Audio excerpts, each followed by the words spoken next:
12월 2일입니다. 사사기 16장 1절에서 15절까지 말씀, 삼손의 거짓말이라는 제목으로 말씀을 드립니다. 이제 20년 동안 사사 역할을 했던 삼손이 거의 이제 말년에 이르렀을 때 두 여인으로 인해서 또 자신의 신분에 걸맞지 않는 행동을 했습니다. 한 번은 가사라고 하는 그 블레셋 지역 중에 하나인데요. 거기에 들어가서 한 창녀의 집에 들어갔어요. 즐기기 위해서. 잘못된 거죠. 그것을 안 블레셋 사람들이 삼손을 죽이려고 매복해 있었는데 그 낌새를 눈치챈 삼손은 한밤중에 일어나서 성문을 기둥째 뽑아서 어깨에 메고 유유히 성읍을 빠져나왔습니다. 그리고서는 헤브론 맞은편 산 꼭대기에 올라가서 거기다 버렸어요. 그 거리는 약 60km, 가사에서 헤브론까지 그 먼 거리를 그 무거운 성문짝들, 두 기둥들, 문 빗장까지 어깨에 메고 걸어갔다는 것은 그가 얼마나 힘이 센지를 보여주는 것이죠. 또한 이 성문이라고 하는 것은 블레셋 사람들에게 있어서는 아주 굉장한 자존심이었어요. 근데 그것이 무참하게 파괴되고 또 버려진다는 사실은 하나님께서 이 블레셋을 삼손의 손에 붙이셨다는 것을 상징해주고 있는 것입니다. 비록 그녀가 한 창녀를 취한 것은 나실인 또 사사로서 합당치 않은 처사였지만 하나님께서는 삼손을 통해서 하나님의 권능을 이방인들에게 또한 알리신 기회로 삼으셨던 것입니다. 두 번째 사건은 이제 삼손이 또 들릴라라고 하는 여인을 사랑했습니다. 하나님을 사랑해야 할 나실인 육신의 정욕에 빠져서 또 이방 여인을 또 사랑하게 된 것이죠. 얼마 전에 이 가사의 한 창녀 집에 들어갔다 큰 봉변을 당할 뻔했는데도 아직 삼손은 정신을 못 차리고 있었던 것입니다. 자, 이 블레셋의 통치자들이 이제 그 들릴라를 찾아와서 이렇게 말합니다. 당신은 그를 꿰어 그의 엄청난 힘이 어디에서 나오는지, 그리고 우리가 어떻게 하면 그를 잡아먹어서 꼼짝 못하게 할 수 있는지 알아내시오. 이 블레셋 통치자들은 삼손의 그 초자연적인 힘이 당시 이방인들이 지니고 다녔던 어떤 그런 부적이나 호신패 같은 곳에서 나오는 것을 생각했기 때문에 그런 이제 얘기를 한 것이죠. 자, 그러면 우리가 각각 당신에게 은 1100세겔씩 주겠소. 매수하는 겁니다. 은 1100세겔이라는 것은 12년간의 임금이 되는 엄청난 큰 돈입니다. 자, 그래서 들리는 엄청난 재물에 혹해서 그들과 계약을 체결하죠. 그리고는 들리는 삼손에게 묻습니다. 당신의 그 엄청난 힘은 어디서 나오죠? 어떻게 하면 당신을 묶고 꼼짝 못하게 할 수 있는지 말해주세요. 참 이 들릴라가 이렇게 참 질문한 것을 보면 너무 직설적이고 너무 어리석은 우둔한 여자라는 것을 여기서 말해주고 있어요. 삼손은 그때 그냥 아주 처음부터 내게 힘이 있는 것은 주님의 영이 내게 힘에서 힘이 나오는 거야. 대답했으면 끝날 텐데 그 여자의 질문도 그렇고요. 그래서 3번씩이나 적당히 거짓말을 하는 거예요.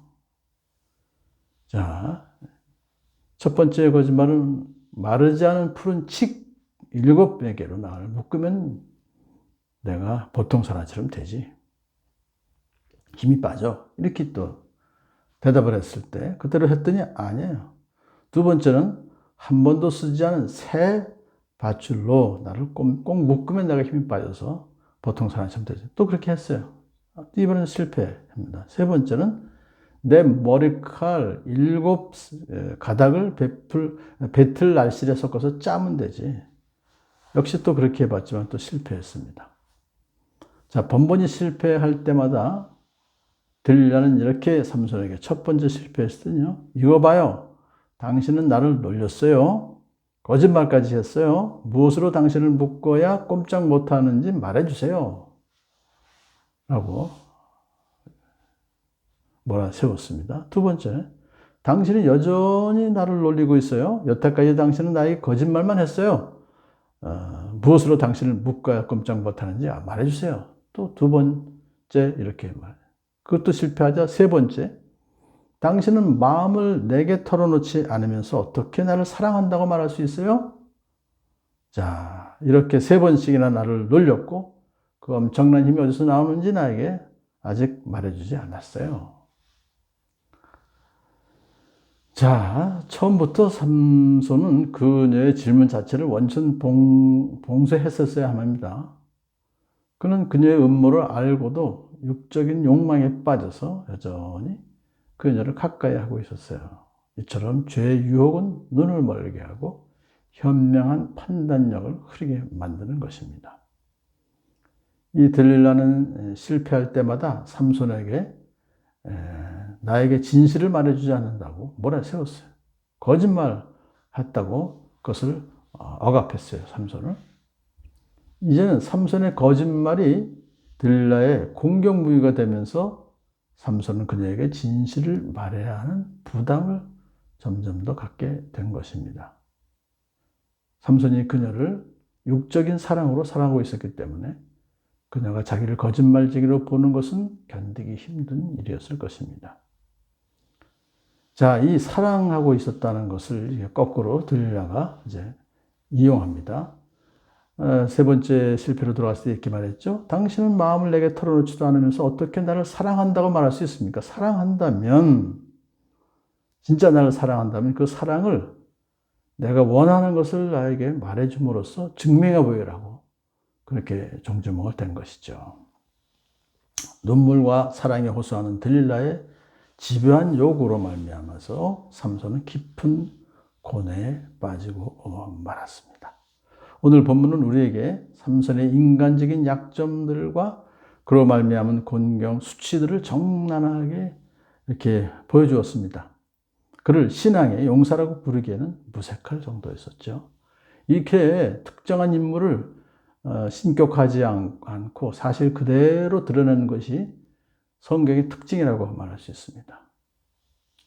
사실 삼손은 처음부터 그녀가 물었을 때 나에게서 나타나는 큰 힘은 하나님의 영이 내게 임해서 온 것이다. 그러면 끝나는 거예요.